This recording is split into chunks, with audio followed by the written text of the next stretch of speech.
Hello friends, welcome back to our channel.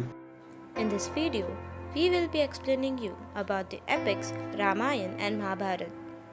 You mean the two great epics of ancient India?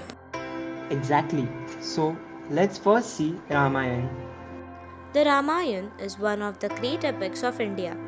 The Ramayan word means Ram's journey. It consists of 24,000 verses in 7 books and 500 cantos and tells the story of Ram, whose wife Sita is abducted by the king of Sri Lanka, Ravan. Theme of Ramayan, one of the two great epic poems of India, along with Mahabharat, is the importance of dharma or doing one's duty. The hero of the story, Ram, who is the prince of Ayodhya, follows his dharma at all stages of his life. When he is young, he obeys his father, who wants his stepson to become a king. While there have been voices proclaiming the authenticity of the Ramayana, research to prove it has increased in recent times. Dr. Varlamudi Raghavendra Rao, professor of anthropology in University of Delhi and one of the authors of the study, said, "Definitely the events described in Ramayana occurred in real life." Huge footprints of Lord Hanuman are seen on the stones of the temple Nuwara Eliya and several other temples in Sri Lanka.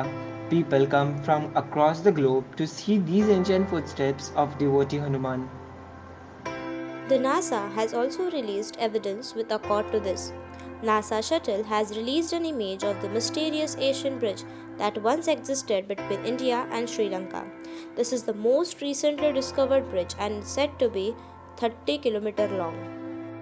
The image released by NASA confirmed the presence of the bridge between the two countries and added to it the angled curvature of the bridge and composition that has stood against the test of nature proves that it is indeed man-made.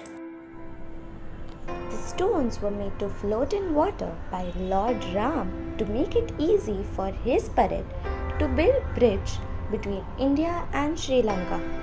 Post so many centuries, this phenomenon is still alive in Rameshwaram, South India.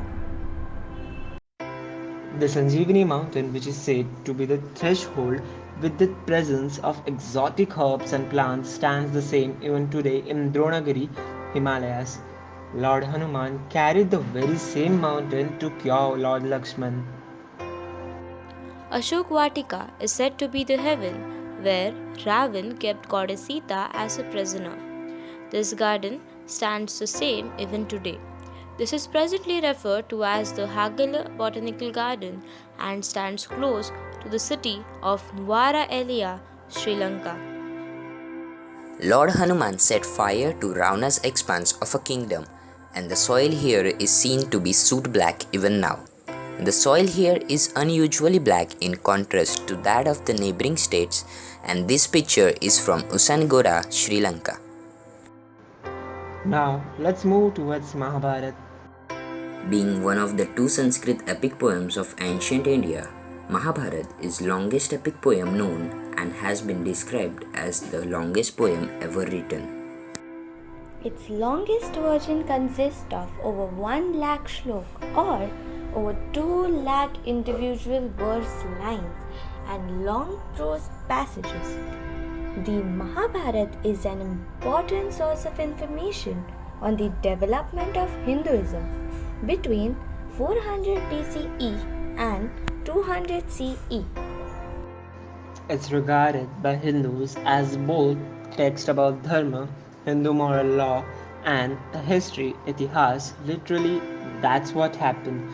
The Mahabharata consists of mass of mythological and didactic material arranged around central heroic narrative that tells of the struggle for sovereignty between two groups of cousins, the Kauravas, sons of Dhritarashtra, the descendants of Kuru, and the Pandavas, sons of Pandu.